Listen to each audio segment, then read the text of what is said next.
Hello and welcome back to the studio. My name is Catherine. I'm a fine artist and teacher, and today basically my plan is to mix a lot of paint. So I need to mix some color strings for a painting I'm working on, and it's going to take a little bit of time, so I thought, you know what, let's turn on the camera, let's just talk about some stuff while I'm doing this, and maybe it'll be interesting. So if that sounds like fun, please stick around and let's get started. Alright, so first of all, I need to know what colors I actually need. So I have my notes and I have my previous color strings. This, by the way, is what I do with color strings that I mix. Is I put them in this little Masterson Stay Wet palette, which is so handy. As you can see, it's not very big. It's perfect for just stuffing into your freezer. And I have a few of them, and I just label them with masking tape with the name of the painting. So it's a really, really great thing to have if you, have specific palettes that you're using for different paintings, and you just need to keep them straight, and also you want to save your paint and not have it, dry out on you. And this painting, I've been calling it Flower Fantasy number 3. I think it might be the 4th Flower Fantasy, or maybe even the 5th painting that I've called Flower Fantasy, but not all of those paintings have worked out. So anyway, pray that this one actually, makes it to being finished. And then I labeled it Artifacts also because the panel that this painting is on was a gift from Artifacts, and it's a really nice panel. If you want to try the same panel actually that I'm using from Artifacts, I'll leave a discount code for you in the description. You can go try it out because they're really nice. I do recommend them. Anyway, let's look at what we actually have in here. Ooh, that's pretty. So the other thing that I do is in the inside lid of the palette, I put sticky notes with what the strings are, and then also what the colors are and brands and whatever, just so I can keep all of that straight. Again, it's like really handy. I have to keep track of this information because I work on paintings for so long. I work on them over such a long period of time that it's easy to forget, basically. Getting old, memory doesn't work quite as well as it used to. But also, it's just such detailed information that even if you have a really good memory, you just can't remember it. So I keep a lot of notes like this, and I found it really helpful to just do this little sticky note trick. That's my pro tip for you for today. Use this palette to freeze your paint and put a sticky note inside so that you remember what's in there. Here are the color strings. If you use a little bit of saran wrap or cling film or plastic film or whatever to cover the paint, it will also keep them fresh for longer. So I can see some of those are still wet, so maybe I don't need to remix all of these. Wouldn't that be nice? I'm going to test them though and make sure that they are really, really still usable. You don't want to use paint that's like starting to dry. It's not going to adhere well to the painting. So if you have like paint that has a film over it, or you can just sort of feel when you mix it with your palette knife that it's starting to like seize up, or maybe you can even see little chunks of it that have started to dry. It's not ideal paint to use. It might be okay if you're just doing a little study or something, or if you're just doing maybe like assignments for a class or something like that, but don't use it for a real work of art that you want to sell, or just at least have it stand the test of time. Always better to use fresh paint. So this is a palette paper. It's just a gray palette paper. And these are just makeup sponges that have a little bit of clove oil just dropped into them. That also will help to keep your paint lasting longer than it would otherwise. All right, so here's the progress we've made so far.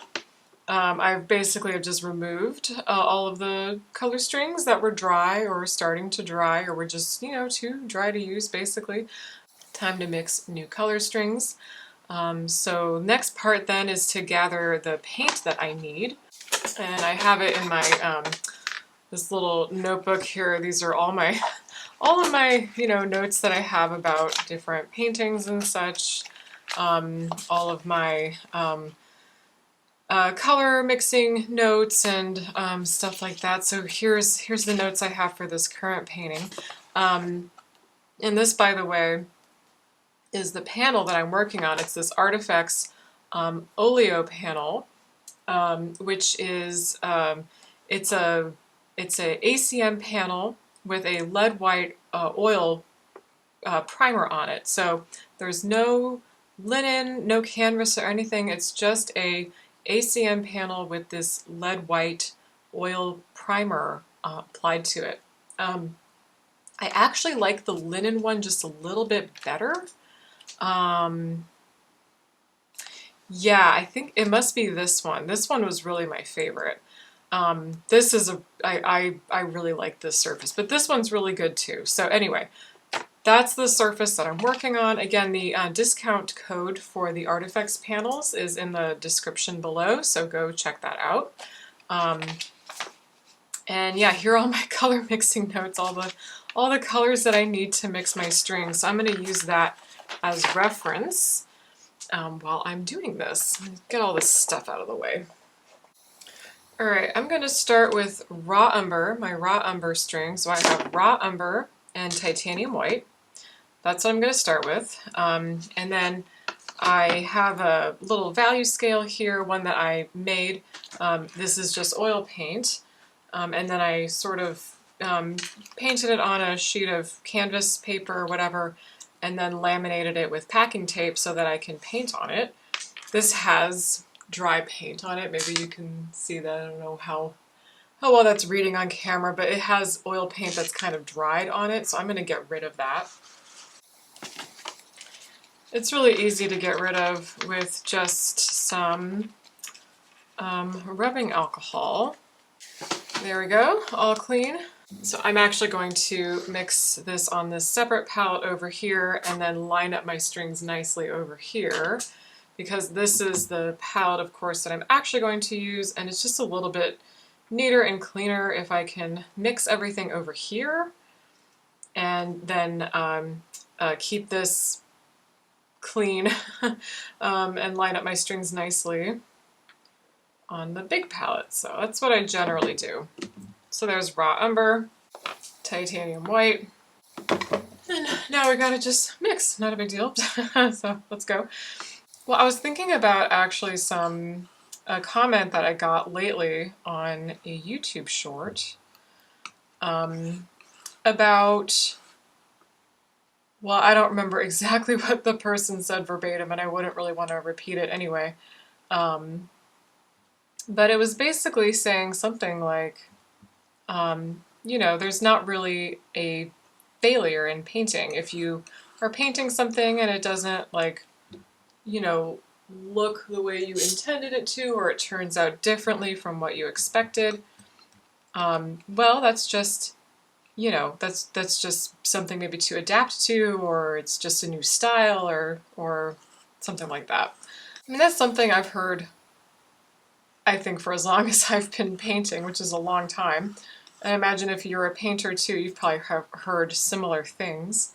Yeah, it's not an uncommon, idea whatsoever. Gee, I don't know. I don't know if it's a great idea to just say that there's no such thing as failure at all in art. I think that actually takes away some of your real agency or some of your ability to grow as an artist if you're saying, well, there's just no such thing as a mistake. I mean, if you look at it this way, like what is your mistake, right? What is the meaning of that mistake? Are you making a mistake because you're simply not paying attention to what your goals are? Are you making a mistake because you don't really know what you want to do with your work, and so you're just kind of going in circles, or just doing what you think is going to be popular, or you're just mimicking other people or something like that? I mean, is that what the mistake is? Because that's definitely a mistake. Or are you making a mistake and not growing your skills and then therefore limiting yourself in what you're able to accomplish, right? I think that's fair to say is a mistake, you know? Um, so, you could say that like the attitude of like, oh, there's no such thing as a mistake in art. You could say that that's like positive. It might be really positive, to just give yourself a little bit of freedom in what you're doing, to not just feel totally, stymied and unable to make progress in any direction because you're afraid of making a mistake. Like, don't be afraid of making mistakes, but not being afraid of making a mistake is not the same thing as there's no such thing as a mistake, right? Do you know what I mean? Okay, that's my raw umber string done. So I'm just gonna put that on the palette. There we go. The rest of it is in my little Stay Wet palette, so I can just pick those up, just sort of drop them in, just like that. How pretty. On to the next one. I suppose I'll do burnt umber next. So back to mistakes. I want to say, like, yeah, sometimes it's absolutely true that you make a mistake or you do something that you didn't expect, and it kind of opens a door. It makes something new happen. It makes space for a new thing that you didn't know about. That's absolutely true, 100%. But it's just that that's not the only option. That's not the only thing that happens. Sometimes it's just, you made a mistake, you failed, right? You had a failure because you weren't paying attention. You didn't have an aesthetic goal, or you had an aesthetic goal and you just neglected it. You didn't stick with it. You didn't align your work with your values. You didn't align your work with your deeper intentions for the work. You're not, as I said, maybe you need to grow your skills. Maybe you need to learn new techniques, or understand your subject better. There's lots of ways to fail that are not positive, right? And that is a possibility, and it's like any possibility, it opens up the path for new things to occur. It's not a bad thing. Failure, it's like a gateway, right? It's a gateway that can, it just creates new potentials. So, like, I don't know, if you're talking about like cooking, for example, I like to use cooking as a metaphor because I make a lot of failures when I cook, But like, I remember this story. I read this when I was a kid. I don't know how apocryphal this is. But the story of like how potato chips were invented, that potato chips were invented because basically by accident, because the cook just cut the potatoes too thin and fried them too long, but it turned out that people really liked it. So you could say that that's a mistake that worked out. Yeah, 100%. Yeah, potato chips, delicious. Love a potato chip. But like, let's say you're cooking at home and maybe you're making a pie for like a party or something. And instead of putting like some nice sweet spices in it, like cinnamon or clove or whatever, you put like a bunch of cumin. That would be a mistake. It would be a failure. Your pie would fail. And it would be, I think, like pretty insane, really, to try to serve that to your guests and say like, oh, I came up with a new style of pie. It's a fruit pie with cumin in it. How amazing. Like, no, your guests would not appreciate that. That's gross. And, they might, like, if you had really nice friends over to your house, to eat dinner or whatever, they might be very accommodating and they might not want to, like, hurt your feelings, essentially. Or maybe they're just very, Midwestern, like my parents. And they would just, like, say, to be polite, like, oh, this is so delicious, oh my gosh. But you know they're gonna hit that Taco Bell drive-thru on the way home because your nasty pie put a bad taste in their mouth. You know that that's gonna happen. So is it helpful to you? Is it actually like benefiting you at all to try to like pretend that your pie that you know, messed up either on purpose or maybe just because you got the spice drawer mixed up and just grabbed the wrong thing? Is it useful to pretend that that wasn't a failure? Like, no, actually it's not. In fact, maybe if you acknowledged that it really was not a good idea to try to make a pie full of cumin, well, maybe you could just start again. Okay, make a new pie. That would be really good. That would be, you know, a nice thing to serve to your guests. And then you could tell them a funny story about the gross cumin pie that you cooked earlier. Or maybe if you don't have time maybe to make a pie, that takes a long time, maybe you can like bake some homemade cookies really fast. And then like, oh, take that like pint of ice cream that you happen to have in the freezer and make like homemade ice cream sandwiches, right? And that'd be like amazing to serve. That sounds really good.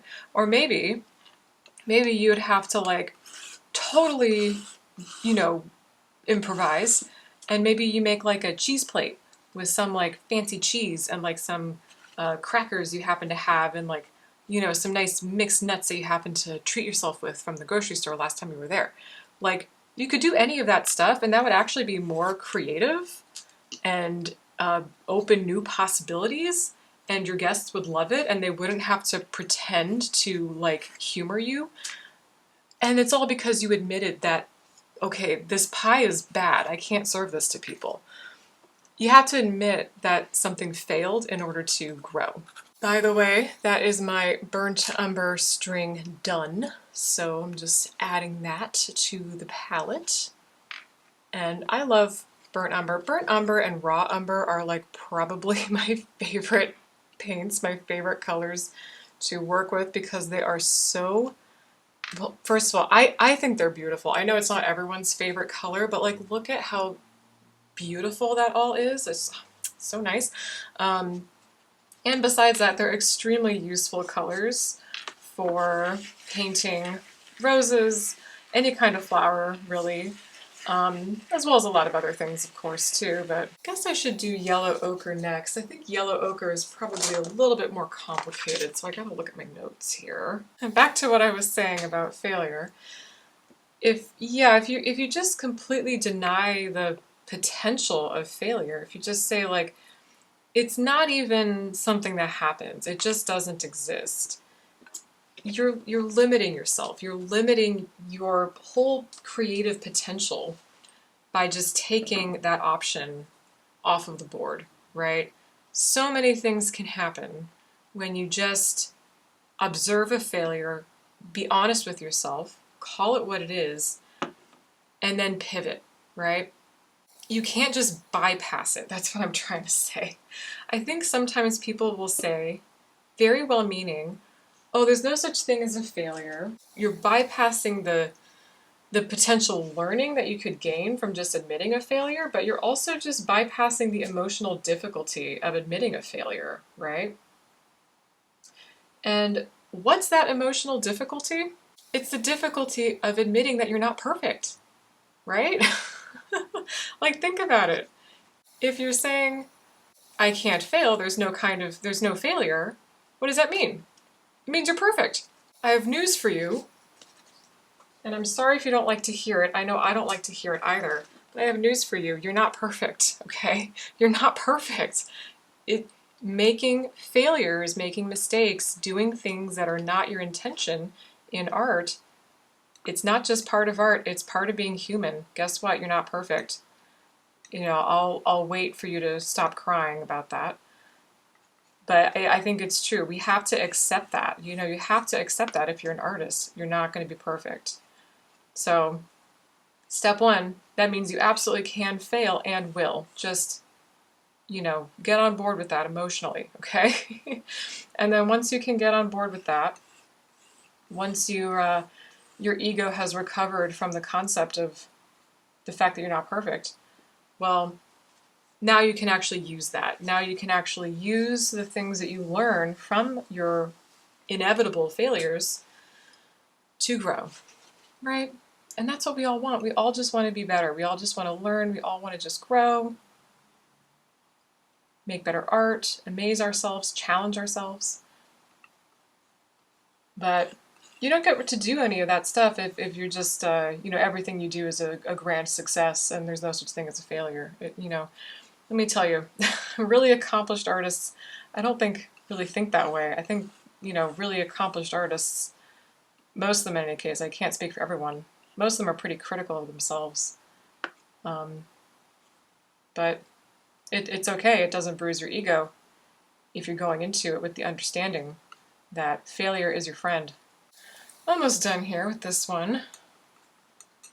This goes pretty fast when you have a little bit of practice at it. So, I mean, sometimes people will probably look at this and think, oh my gosh, that looks like so much work. Like, why don't you just get to painting? I understand. It looks like a lot of work, but it's less work than you might think, really. I think a lot of artists, a lot of students that I work with will tend to have kind of a perfectionist kind of challenge, which is certainly not uncommon. And if you struggle with perfectionism, like, oh man, join the club. It is a doozy, that perfectionism. But I don't really think that the first step to dealing with perfectionism, the first step is not to say like, oh, it's impossible to fail, I can do whatever. No, I don't think that actually helps. Yeah, if you struggle with perfectionism, the solution is not to reinforce the idea that failure is bad by just negating the possibility of failure as even a possibility, right? It just reinforces the idea that, failure is something that you have to avoid. Do the opposite. Lean into it. Failure is your friend. Failure is your most important, most trusted teacher. And make as many failures as you can, if nothing else, just to prove to yourself that it doesn't actually hurt you. It's like exposure therapy, right? Like if you have a phobia, like say a phobia of going outside maybe, or a phobia of like germs or whatever, you can't just like coddle that fear and say like, oh, well, going outside is scary, so, I have groceries I can order on Amazon and I can work from home and all that stuff. I mean, you could do that, sure, that's a possibility, but your life would be very small, and maybe that's not actually the best option for you. Maybe you want to have a life that's enlarged and you want to be able to go outside and see friends and travel and do fun stuff like that. Go for a walk in the park without being terrified. So the solution is not to, sort of make room for that phobia by just giving into it and taking away all of the, all the triggers to it. The solution is no, like do it. Prove to yourself that you're safe. Prove to yourself that you can handle it. Prove to yourself that it's not the end of the world, and that you're okay and you're going to be okay, because you are. Look, there are a lot of things in life that are a lot worse than making a bad painting. A lot of things. Or a bad drawing. And you get to paint and draw. Like, what a privilege. That is such a privilege. Don't make that into another way to feed into your need to never be wrong, or your need to always perform a certain way or whatever. You just let it rip. And if you make a bad painting, you know what? That was a bad painting that probably brought you some joy. So you can, take some solace in that, and also enjoy the lessons that you learn from a painting not working out so well. because that's also very meaningful, right? You know, the meaning in art, for the artist, for the creator, is that it expands you, right? It doesn't shut you down and make you small. So don't use it as a tool to continue to make yourself small. Use it as a tool to enlarge yourself, right? To make your world bigger, to make your mind bigger, to make your abilities, your strength, all of this stuff grow. I mean, not to get too goofy about it, but that's really what I think. It's one thing to say, failure is good for you, failure is your friend, failure is your greatest teacher, whatever. That's all well and good to say, but there's a certain attitude that you need to bring to the project in order to make that viable. Maybe that's what people get kind of stuck on. You have to develop a new attitude, because you say failure and it's like literally the F word, right? Nobody likes it. No matter how useful it is, I can try to talk about failure as teacher all the time, and that still doesn't mean that we like it, right? Okay, don't bypass failure. Don't try to negate or deny the existence of a failure, but maybe what you can do is just foster a new attitude around failure. Be playful, right?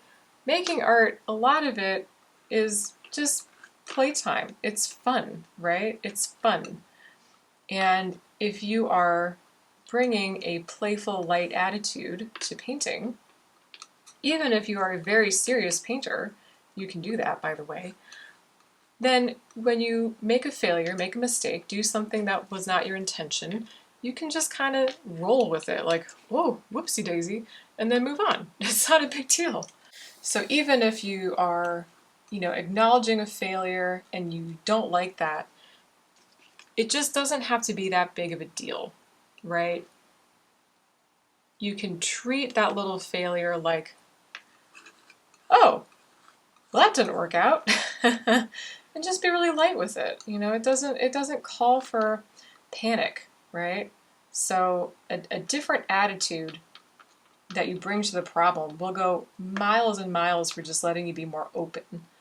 And ironically, also, if you're more open to failure, if you're just kind of more relaxed about it, then you might find that you actually have fewer failures. Relax into it, in other words. Bring a open, gentle attitude and a little bit of a playful, maybe even mischievous attitude, if that suits your personality. And you might find that, well, not only are you just more tolerant of the failures, but you also don't experience them as much. Add that last string of cadmium orange.